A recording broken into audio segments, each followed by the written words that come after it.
미래를 보는 창 JTB. 안녕하세요. JTB J입니다. 오늘은 어제 있었던 3월 FOMC 리뷰 시간을 가지도록 하겠습니다. 먼저 3월 FOMC 이전에 저번에 바젤3와 관련된 골드 자산 클래스 변경 관련 그 내용에 대해서 조금 언급할 부분이 있어서 그 부분을 조금 정리를 하도록 하고 지나가겠습니다. 그 이후에 많은 분들이 다양한 자료를 또 추가로 올려주셨거든요. 그래서 일단 제가 제이 테일러의 뉴스레터를 인용을 했지만 그 이후에 BIS에서 내놓는 각종 자료들을 참고했을 때 실물금의 티어 1 변경이 아직 적용이 되지 않고 있는 것으로 지금 확인이 되고 있거든요. 일단 관련돼서 BIS의 계획들을 조금 살펴보겠습니다. 이것도 구독자분이 한 분이 이제 자료를 공유를 해주셨어요. 일단 2019년 4월 1일부터 적용이 되는 거는 일단 자본 규제에 대한 부분들, 그리고 완충 자본을 2.5%까지 올려야 되고, 기타 전체 자산 대비 자본율을 10.5%까지 올려야 되고, 이런 것들, 재무 건전성과 그리고 대출 규제에 대한 부분, 이런 것들은 2019년 4월 1일부터 적용이 되는 게 맞습니다. 하지만 자산 부분에 대한 부분, 여기는 위험 자산으로 빠져야 될 것들도 있고 좀 정리돼야 할 그런 부분들이 아직 많은 것 같습니다. 그래서 이것들은 결국 다 정리가 되면 2022년 이때 적용이 될 것으로 예상을 하고 있습니다. 하지만 실물금 같은 경우에는 무위험 자산이라는 거는 현재 적용 중입니다. 바젤 2에도 그 부분은 언급이 되어 있거든요. 금과 관련된 여러 가지 자산들이 있는데 그 중에서 실물금 같은 경우에는 무위험 자산으로 지금 적용을 하고 있습니다. 단지 티어에 대한 부분들이 좀 정리가 안 된 것 같아요. 그리고 이 부분들은 결과적으로 긍정적인 영향을 줄 것으로 예상을 하고 있습니다. 그리고 시장이 아마 2022년이 되기 전에 먼저 반응을 할 거예요. 그리고 금 같은 경우에는 바젤 3에만 반응하는 게 아니죠. 금의 가격에 영향을 주는 거는 굉장히 많습니다. 여러 가지 요소가 적용이 되고 있고, 바젤 3는 경제 흐름에 있어서 그냥 지나가는 한 과정 중에 하나일 뿐입니다. 제가 실물 금과 은을 왜 준비해야 되는지를 제가 여태까지 계속 누이 말씀을 드렸고, 바젤 3 때문에 준비하는 게 아니잖아요, 우리가. 그래서 그 부분들을 같이 조금 감안을 하시면 될 것 같습니다. 그리고 여기에 코에님이 추가로 공유해주신 내용에도 나타나듯이 규제에 대한 부분들, 그리고 더 이상 이제 대출을 마음대로 할 수 없는 이런 규제에 대한 부분들, 이런 것들은 3월 말에 시행이 되는데 영업일 기준으로는 4월 1일이 될 거예요. 이거는 다른 분들도 알고 계실 겁니다. 그래서 금융 부분에 있어서 규제와 재무 건전성에 대한 그런 기준들, 이런 것들은 계속 예정대로 적용이 된다라고 보시면 되고, 그 외 기타 사항들은 2022년에 적용되는 게 맞다라고 최종적으로 인지를 하시면 될 것 같습니다. 그러면 이제 3월 FOMC 리뷰를 진행을 하도록 하겠습니다. 일단 여기에 주황색으로 표기된 거는 지난 성명서에서 없었던 부분입니다. 그리고 수정된 부분이에요. 차근차근 읽어보도록 하겠습니다. 지난 1월 FOMC 회의를 가진 이후에 수집한 정보에 따르면 고용시장이 호황을 유지했지만, 그러니까 호황 유지로 변경이 된 거예요. 기존에는 고용시장이 계속 성장하고 있다라는 표현을 썼거든요. 그래서 호황을 유지했다라는 표현으로 조금 완화시켰습니다. 그리고 4분기에 탄탄한 성장세에서 둔화됐다. 이제 경제 성장세가 미국도 결국 둔화로 전환이 됐다라고 공식적으로 인정을 했습니다. 그리고 2월 들어서 급여 취업자는 큰 변동이 없었지만 최근 수개월간 일자리는 평균적으로 탄탄한 증가세를 보였다. 그리고 실업률은 낮은 상태를 유지했다. 최근 지표에 따르면 가계 지출, 그리고 기업 고정 투자 같은 이런 부분에 있어서 증가세가 1분기 들어 둔화됐다. 한마디로 투자에 대한 부분과 지출에 대한 부분도 둔화됐다라는 것을 공식적으로 이제 수치로 확인을 한 겁니다. 그리고 그 외에 인플레이션을 보면은 뭐 에너지 가격이 하락을 해서 종합적인 인플레이션은 하락했다라고 되어 있지만 에너지를 제외한 인플레이션은 아직 2% 수준에서 유지가 되고 있다라고 보고 있네요. 그리고 에너지 가격 하락에는 또 여러 가지 요인들이 있죠. 어쨌든 글로벌 경제가 지금 둔화된 상태이기 때문에 그것으로 인해서 수요가 줄어든 부분도 영향을 줬을 거고, 그리고 여기에는 이제 정치적인 부분들, 중동 국가의 그 정치적인 부분들이 좀 반영이 됐을 겁니다. 감산이라든지 이런 것들이 이제 적용이 됐고, 또 증산이라는 그런 부분들, 그러니까 미국 시장이죠. 미국 같은 경우에는 이제 증산을 했습니다. 그래서 이런 부분들이 다 종합적으로 영향이 돼서 에너지 가격이 하락한 겁니다. 그 외의 내용들은 뭐 단골 멘트입니다. FOMC에 나오는. 그래서 이 나머지 부분들은 뭐 확인해 볼 필요는 없을 것 같고, 그리고 금리가 동결된다라는 거는 뭐 예전부터 말씀을 드려왔기 때문에 이 부분도 크게 변동 없이 적용이 됐습니다. 그래서 좀 정리를 해볼게요. 3월 FOMC에서 판단한 미국의 경제는 크게 두 가지 섹션에서 이렇게 볼 수 있을 것 같습니다. 일단 경제 성장에 대한 부분. 12월 같은 경우에는 경제 성장세가 강하다라고 표현을 했어요. 스트롱이라는 단어를 쓰면서. 그래서 이러한 명분을 가지고 12월에 금리 인상에 나섰죠. 그리고 1월 같은 경우에는 갑자기 연준에서 비둘기로 이제 선회하는 결정적인 계기로 이제 주가의 그 하락, 주식시장의 하락에 큰 몫을 차지를 했습니다. 그리고 그 외에 경제 성장세는 탄탄하다. 그러니까 스트롱에서 솔리드로 조금 완화시켰습니다. 그리고 이번 3월 FOMC에서는 아예 미국의 경제 성장까지도 둔화됐다. 라고 이제 공식적으로 인정을 하면서 경제 성장 전망치도 하향을 시켰습니다. 그리고 고용시장 섹션에서 보면은 고용시장 호황이 지속적으로 향상되고 있다. 12월에 이제 스트롱이라는 단어를 썼고요. 1월에도 마찬가지로 이것은 유지를 했습니다. 하지만 3월에 들어와서 고용시장도 마찬가지로 경제 성장으로 따지면 이제 이때죠. 이러한 표현을 쓴 겁니다.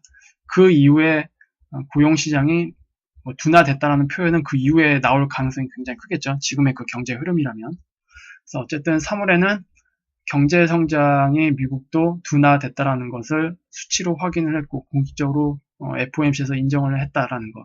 그리고 이것 때문에 결국 금리가 2019년에 동결이 될 것으로 예상을 하면서 점도표가 다 하향이 됐습니다. 이거는 이제 파란색 줄 같은 경우에는 12월 FOMC에서 있었던 점도표고요. 그리고 빨간색이 이번 FOMC 이후에 나왔던 점도표입니다. 파란색을 보면은 2019년에 2회 인상, 그리고 2020년에 1회 인상, 그리고 동결입니다. 그 이유는 이제 인하 사이클이고요. 2022년에나 인하할 것으로 원래 계획을 짰었는데 뭐 이건 다 계획일 뿐이죠. 제가 분명히 말씀을 드렸습니다. 2019년에는 금리 인상이 쉽지 않다. 시장에서도 금리 동결로 보고 있다라고 말씀을 드렸고 결국 이번 3월 FOMC에서 그것이 반영이 됐습니다. 그래서 2019년에 금리 동결 제로, 0으로 이제 돌아섰고요. 근데 2020년에 1회 인상. 이건 뭐 미국 경제에 대한 뭐 자존심을 가지고 있어서인지 모르겠지만 어떤 근거로 1회 인상이라고 보고 있는지는 도저히 이해할 수가 없어요. 그리고 그 이후에는 뭐 동결, 그 다음 뭐 인하 뭐 이렇게 예상을 하는 것 같은데 시장에서는 전혀 그렇게 보고 있지 않죠. 어쨌든 연준에서도 2019년에서 2회 인상에서 동결로 바뀌었다. 이렇게 볼 수 있고 그리고 시장에서는 어떻게 보는지 또 같이 보겠습니다. 이거는 코맥스의 그 연방기금금리 선물 상황입니다. 일단 6월 만기물 기준으로 보면은 지금 2.25에서 2.5 동결에 보이는 그 비중은 88%, 그리고 나머지 11.6%가 금리 인하에 이제 베팅을 했습니다. 그리고 2020년 1월물을 보면은 금리 동결에 베팅한 사람들은 거의 뭐 절반 정도밖에 안 됩니다. 큰 폭으로 떨어졌죠. 그리고 나머지는 금리 인하에 베팅을 했는데 0.25% 인하냐 아니면 0.5% 인하냐 그 차이입니다. 어쨌든 금리 인하에 절반이 이제 베팅한 모습을 볼 수 있는데, 이거는 향후 나오는 경제 지표에 따라서 또 바뀔 겁니다. 아마 제가 예상하건대 6월 이후 2019년 하반기가 되면은 2020년 1월 물에 금리에 베팅하는 것이 인하 쪽으로 훨씬 더 많이 베팅할 것으로 개인적으로 예상을 합니다. 그리고 금리 동결은 50%도 안 될 거예요.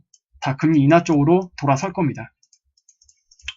그렇게 보시면 될 것 같고, 어쨌든 시장에서도 2019년은 동결, 2020년부터 금리 인하에 베팅했다. 연준과 반대죠. 그렇게 보시면 될 것 같습니다. 그리고 지난 과거를 보면은 결국 시장이 맞았다. 결국 금리 인하를 한다는 것은 경기 침체가 이제 시작되는 국면이다 라고 제가 2006년, 2007년 당시 연준의 그 정책과 시장 흐름을 같이 분석을 해드리면서 99번 영상이죠. 거기서 분명히 말씀을 드렸는데, 이번 사이클도 역시 변한 게 없어요. 지금 똑같은 패턴으로 가고 있습니다. 그리고 이번 3월 FOMC 주요 정책 변경 부분을 보면은 이제 크게 두 가지 축이잖아요. 양적 긴축에 대한 부분, 그리고 이제 금리 정책에 대한 부분. 이 두 가지가 이제 두 가지 큰 축인데, 이 부분에 대해서도 이제 많이 바뀌었죠. 양적 긴축은 계획대로 진행이 된다. 12월에 금리 인상을 하면서 자신감을 보였습니다. 하지만 1월에 시장에 그렇게 충격을 받자 갑자기 이제 돌아섰죠. 양적 긴축 계획을 변경할 수도 있다라고 얘기를 했습니다. 이때까지만 해도 양적 긴축이 뭐 종료된다 이런 거는 결정되진 않았어요. 하지만 그렇게 할 수도 있다라고 조금 완만하게 완화시켰습니다. 결국 3월 FOMC에서 선언을 했죠. 9월에 양적 긴축이 종료된다 라고 못을 박았습니다. 그리고 저번 달에 1월 FOMC 의사록이 공개되면서 내부에서 이런 것들이 논의되었다라는 게 밝혀졌죠. 그래서 대부분 위원회에서 올해 안으로 연말에 양적 긴축이 종료된다는 것을 발표하는 쪽으로 의견이 다 모아졌다고 말씀을 드렸고, 근데 문제는 저는 연말로 예상을 했는데 실제로는 9월로 이제 종료하는 것으로 밝혔습니다. 그래서 생각보다 양적 긴축 종료 시점이 빠르다. 그렇다라는 것은 그만큼 앞으로 시장이 여러 가지 부담감이 작용할 거다. 그리고 제가 말씀을 드렸습니다. 연준이 관리하는 지표는 굉장히 많아요. 하지만 공개적으로 여러분들에게 알려드리는 지표는 굉장히 자신들이 정책 방향을 결정하는 데 있어서 유리하게 작용할 것들만 다룬다고 말씀을 드렸습니다. 아마 연준은 자체적으로 제가 여태까지 보여드렸던 여러 가지 다양한 지표들이 있었잖아요. 그것들을 다 보고 있을 거예요. 그래서 향후 더 나빠질 수밖에 없다라는 것을 인지하고 있습니다. 그래서 이렇게 정책 방향이 바뀐 거고요. 이것이 그대로 반영이 된 겁니다. 그리고 금리 같은 경우에는 뭐 2019년 12월까지만 해도 3회는 아니지만 그래도 2회 정도는 인상을 할 거다. 그리고 1월에는 금리 인상에 인내심을 가질 거다. 이렇게 조금 말을 바꿔요. 그리고 이번에는 아예 2019년 금리 동결로 점도표상으로 확인이 됐습니다. 그리고 2020년에 뭐 1회 인상한다는데 1년 동안 인상을 하고 1년 동안 동결을 하고 다시 인상을 하는 경우는 극히 드뭅니다. 사실상 이 가능성은 굉장히 낮다라고 보여지고 오히려 인하 쪽에 무게를 둘 수 있을 것 같습니다. 그래서 연준의 정책 흐름을 보면은 2019년 말 2020년 초에 경기 침체가 시작될 가능성이 굉장히 높다라고 예측을 할 수 있습니다. 지금의 흐름과 지금 나오고 있는 여러 가지 데이터를 이제 기준을 했을 때, 그래서 이 부분들을 참고를 하시고 시장을 지켜보시면 될 것 같아요. 그리고 이제 오늘은 금요일이기 때문에 마찬가지로 금융시장 흐름을 체크해 보도록 하겠습니다. 여기는 이제 미국 선물 시장부터 먼저 볼게요.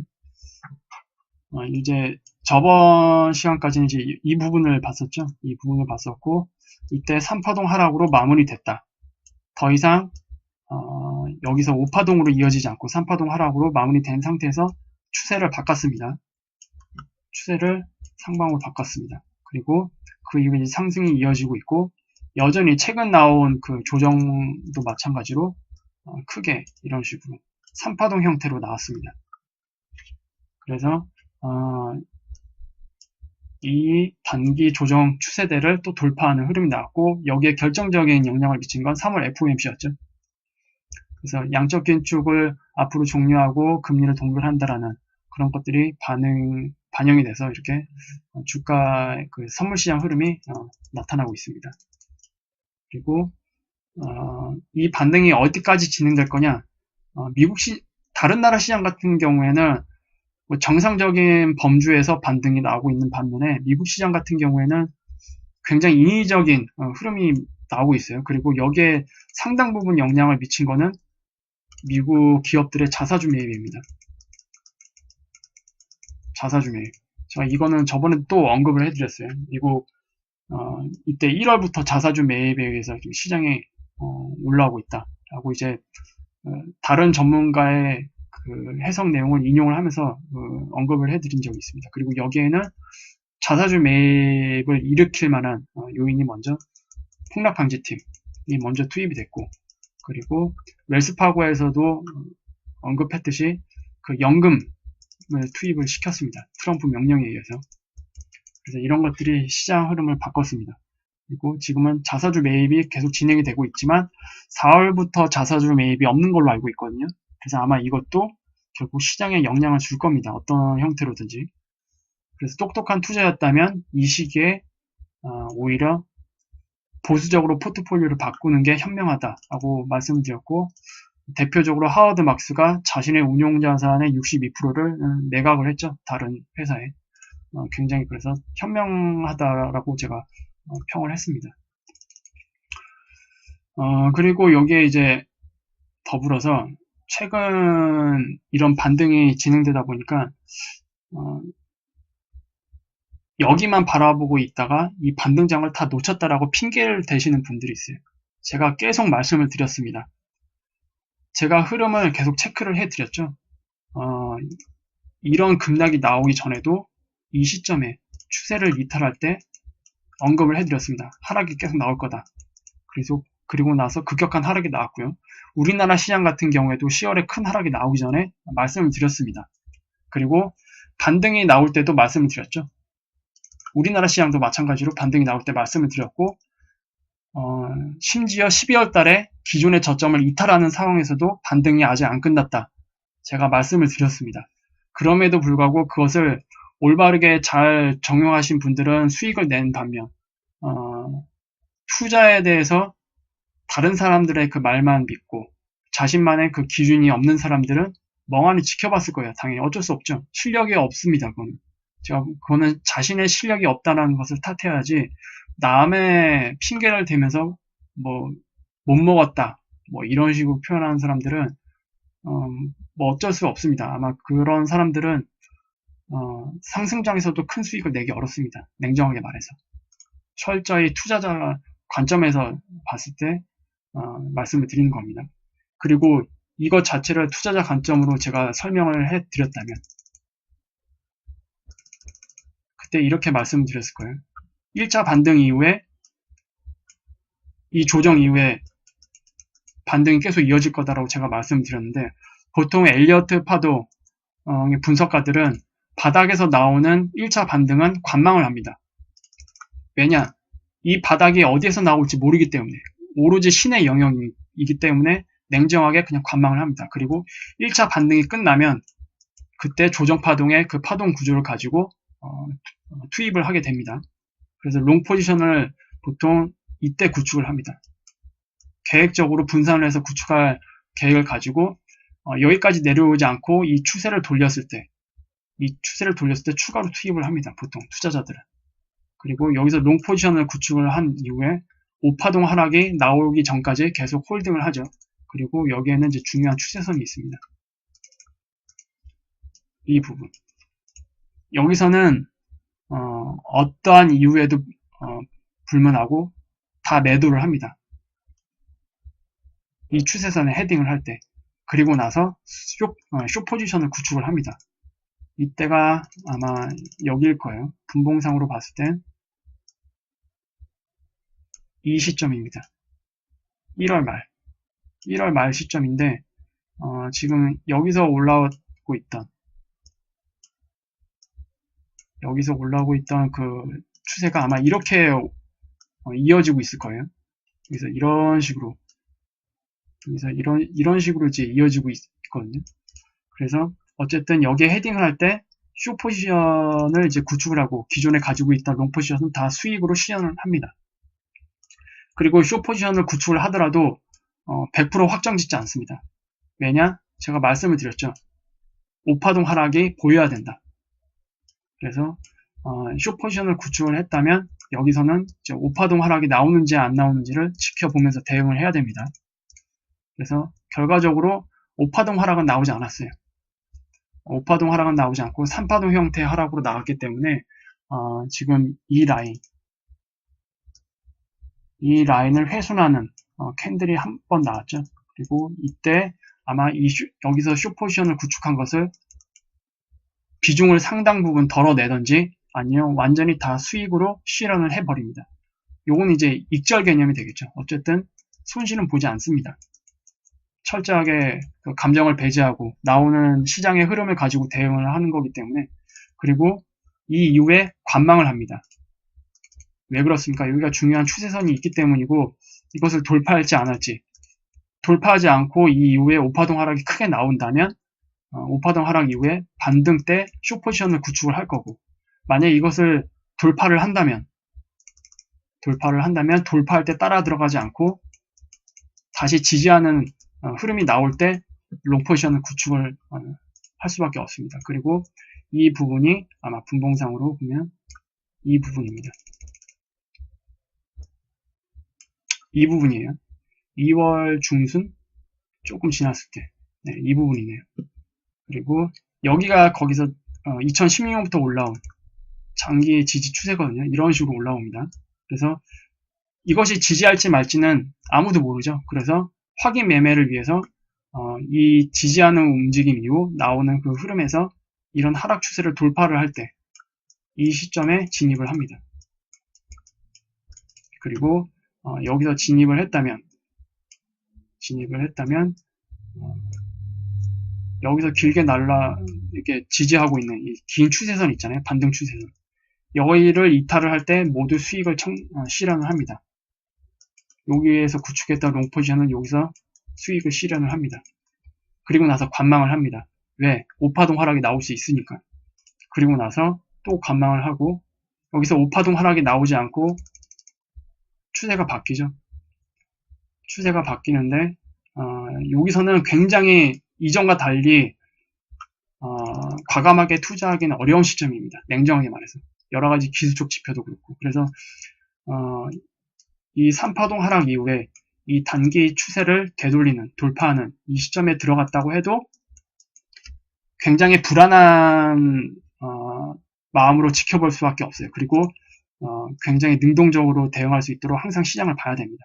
그래서 어쨌든 여기서 이제 진입을 했다면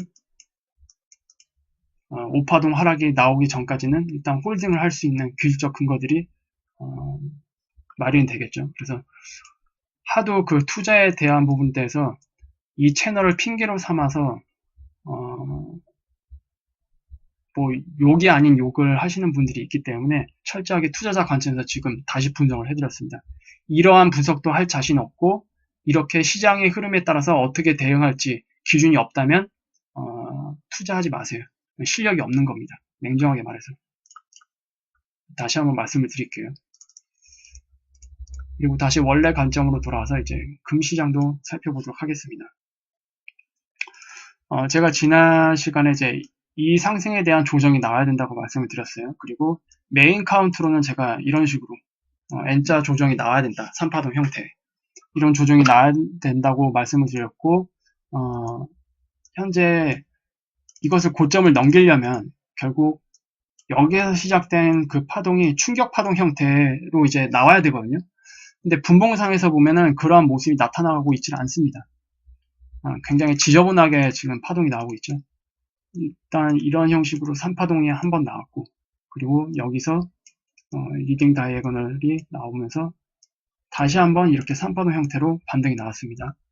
그래서 크게 이렇게 지금 반등이 나온 상태예요. 그리고 이 반등 크기를 보면은 고점부터 하락을 보면은 지금 61.8%를 조금 못 미친 상태, 거의 50% 영역대에서 일단 마무리되는데 아직 이것이 반등이 끝났다 안 끝났다라고 단정 지을 수는 없습니다. 그리고 이것이 반등이 아니라 고점을 넘기는 흐름이 나오려면 이제 경우의 숫자는 하나밖에 없어요. 다시 한번 오버랩 파동이 나와야 됩니다. 어떻게? 여기서 이런 식으로. 그러면 전체적으로 이렇게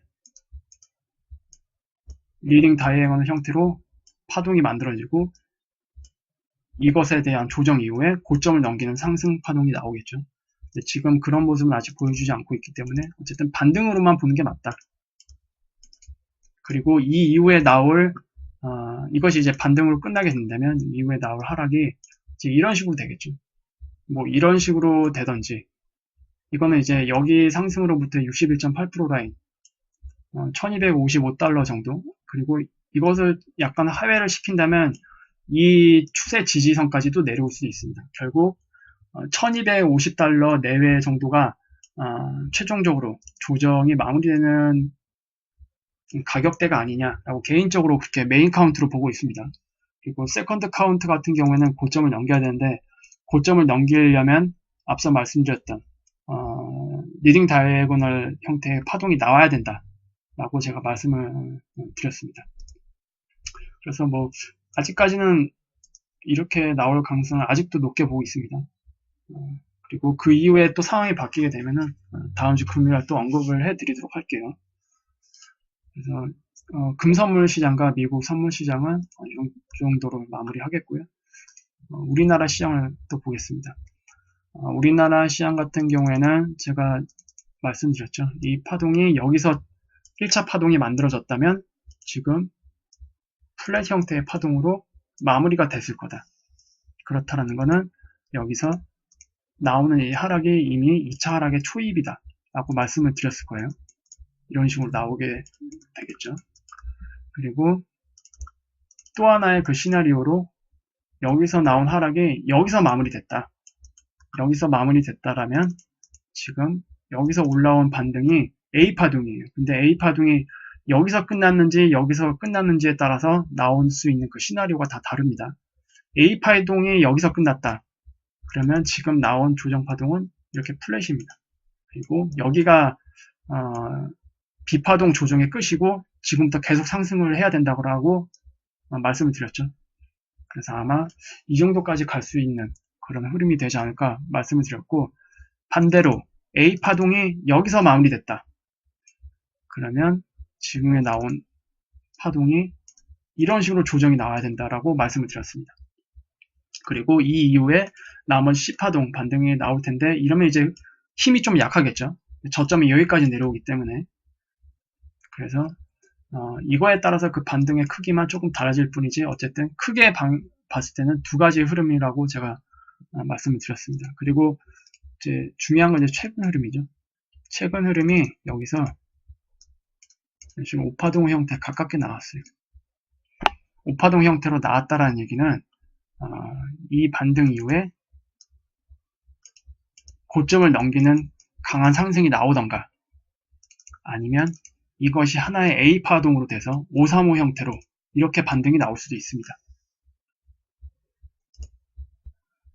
A파동이 여기서 나왔을 경우 지금 나오는 이 파동은 이렇게 눌림 이후에 급하게 올라가야 되고, 그리고 A파동이 여기라면 지금 나오는 파동은 어쨌든 5파동이 나왔기 때문에 반등이 이런 식으로 나와야 됩니다. 그래서 다시 한번 이것을 저점을 하회하는 그 흐름으로 나오고 여기서 이제 상승을 하는 것을 이제 봐야겠죠. 그래서 이렇게 정리를 해볼 수가 있을 것 같습니다. 뭐 엘리어트 파동에 대해서 아마 많은 분들이 이해하실 수는 없을 것 같아요. 어쨌든 흐름상 이러한 그 가능성이 있다라고만 보시면 될 것 같습니다. 그리고 이제 이건 원달러 환율 차트입니다. 어제 같은 경우에는 3월 FOMC 영향 덕분에 환율이 좀 낮아졌어요. 개파락으로 시작을 했지만 종가상으로는 이탈을 하지 않았습니다.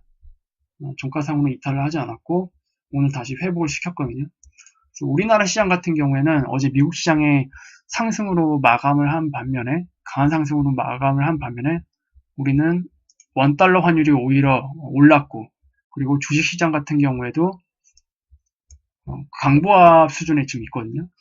그래서 이렇게 보면은 이머징 마켓 시장 같은 경우에는 연준의 그 정책들도 영향을 주지만 그 외 대외적인 그 경제 요소들 우리나라 같은 경우는 수출에 대한 부분이 굉장히 중요하잖아요. 무역 수지 같은 경우는 굉장히 안 좋아지고 있다고 말씀드렸습니다. 그리고 연준에서도 결과적으로 내세운 게 뭡니까? 미국도 둔화됐다. 이거는 엄밀히 말해서 객관적으로 말하면 경제가 안 좋아질 가능성이 있다라는 겁니다. 한마디로 그간의 그 경제 사이클이 정점에 다다랐다. 냉정하게 해석하면 그렇게 해석할 수가 있죠. 그래서 이러한 것들로 봤을 때는 수출 의존도가 큰 나라들이 앞으로 더 힘들어질 수 있다는 것을 예상을 해볼 수 있기 때문에 아직 우리나라 시장에서는 그 외인 투자자들이 확신을 가지고 시장에 막 들어오지는 않는 것 같습니다. 아마 종목별로 확실히 성장 가능성이 있는 그런 섹터 중심으로만 투입이 되고 전반적으로 우리 시장을 크게 막 급등시킬 수 있는 그런 움직임은 아직 안 보이는 것 같습니다. 그래서 이것들도 같이 참고를 하시면 될 것 같습니다. 그리고 여기에 제가 왜 그런 부분을 말씀을 드리냐면 추가적으로 이거를 언급해 드리고 싶었어요. 이거는 미국의 10년물 국채 금리 차트입니다. 금리가 내려간다라는 거는 국채 시장으로 자금이 들어온다 라고 이제 이해를 할 수 있죠. 반대로 금리가 오른다. 그럼 국채 시장에서 자금이 빠져나가는 겁니다. 이거는 위험자산으로 빠져나가겠죠. 그래서 이때까지만 해도 1월 말까지만 해도 국채 시장과 주식 시장의 흐름은 굉장히 한쪽 방향으로 같았어요. 그런데 문제는 3월부터 제가 최근에 말씀드렸잖아요. 국채 시장과 지금 주식 시장이 정반대로 가고 있다. 어느 게 진실인가? 라고 제가 그 관련된 내용도 올려드렸습니다. 어쨌든 스마트머니는 국채 시장으로 지금 다시 들어오고 있어요. 최근 이 영향 때문에 장단기 금리차도 다시 좁혔습니다. 그리고 반대로 이 시기에 주식시장은 또 이렇게 갑니다. 원래 채권 시장의 그 금리 방향과 주식시장의 금리 방향이 같거든요. 근데 지금 최근 들어서 이게 조금 어긋났어요. 그래서 결국 이거는 뭐 어떻게 될지는 모르겠지만 역사적으로 봤을 땐 대부분 다 채권 시장이 옳았다라고 제가 말씀을 드렸죠. 그리고 최근 들어서 시장에 막 뛰어들고 싶은 분들이 많아지는 것으로 봤을 때는 개인들의 심리도 지금 다 그런 것 같습니다. 다 상승적으로 가려는 그런 심리가 많이 발동되는 시기인 것 같습니다. 이 부분들도 같이 염두를 해서 시장을 보시면 될 것 같아요. 어쨌든 제 채널은 투자자를 위한 채널이 아니라고 분명히 말씀을 드렸어요. 제 채널을 보시는 분들이 뭐 주식시장에 투자를 하시는 분들, 뭐 부동산에 투자를 하시는 분들, 그리고 그것과 상관없이 살아가시는 분들도 다 있기 때문에 그 모든 분들을 위한 그 방송이고 앞으로의 그 경제 흐름들 그리고 닥쳐오는 경기 침체에 대해서 위험을 대비하기 위한 그 채널로 지금 운영되고 있지 투자자를 위한 채널이 아닙니다. 만약 제가 투자자를 위한 채널이었다면 반등 시기에 어떻게 롱 포지션을 구축을 하고 그리고 언제 수익을 실현하고 또 언제 다시 투입을 하고 아까 제가 미국 선물시장을 투자자 관점에서 분석한 거 보여드렸죠. 막 그런 식으로 다 일일이 다 체크해서 공유를 했을 거예요. 그리고 투자자 채널 같은 경우에는 그렇게 월수금으로 방송을 해서는 안 됩니다. 거의 매일 라이브로 진행을 해야 돼요. 시장 상황을 계속 보면서 능동적으로 대처를 해야만 하기 때문에 그래서 절대로 저는 투자 채널이 아니라고 다시 한번 말씀을 드립니다.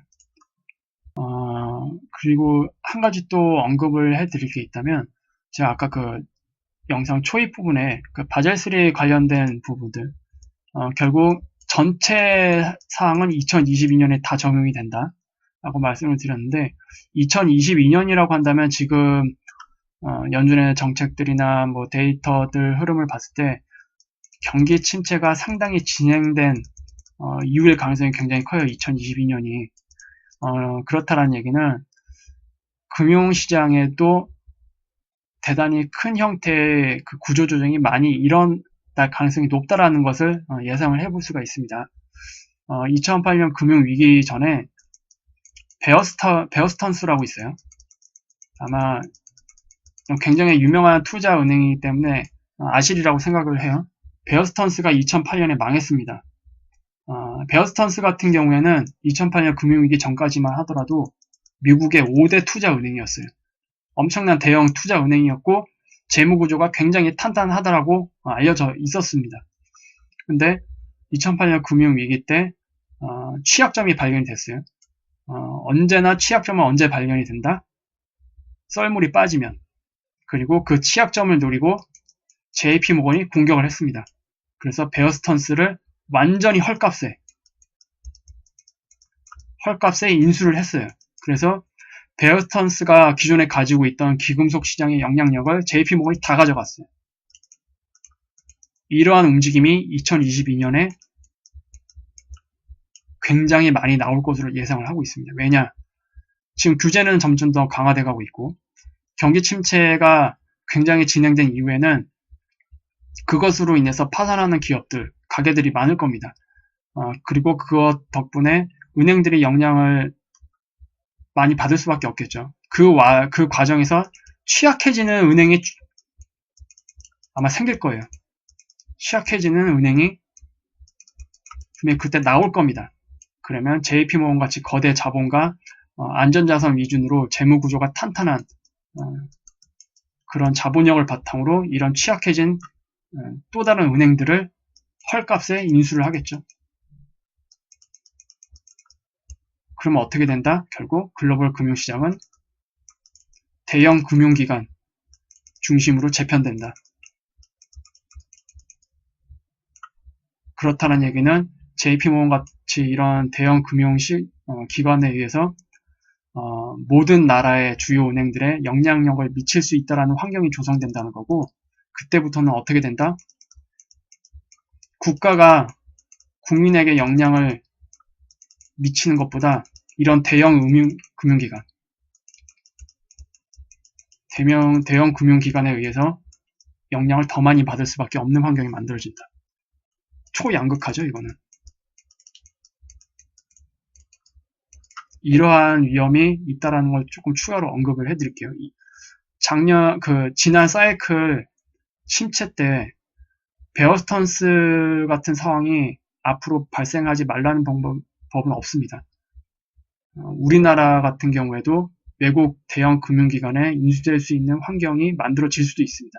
그건 안 좋은 겁니다. 그러니까 여러분들은 잘 대응을 하셔야 돼요. 결과적으로. 이거를 제가 추가로 말씀을 드릴게요. 그래서 오늘 영상 이렇게 마무리 짓겠고요. 유익한 영상이 되셨다면 구독, 알람, 좋아요 부탁드립니다. 즐거운 주말 되시고 다음 주 월요일날 다시 뵙도록 하겠습니다. 감사합니다.